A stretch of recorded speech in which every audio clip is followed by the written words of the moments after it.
Welcome to Tooltech Geek. I want to talk about an invention where they take a waste material. In this case, is wool from sheep. There's some farms where they shear the sheep and they don't get hardly any money from the wool. So some people found a way to turn this waste product into something very useful.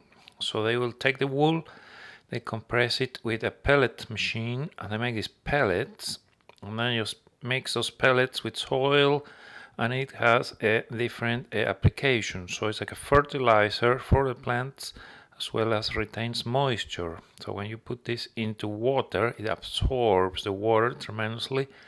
So if you will have that in the soil when it rains too much, some of the rain is absorbed, and then when it's dry, they will release the moisture to the plants. So it's apparently it's very good for the plants, and it has also nutrients for the plants.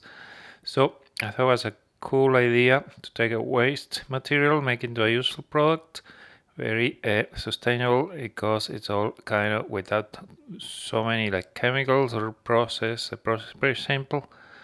So I don't know. I thought it was very clever. I'm gonna put some links if you want to learn more.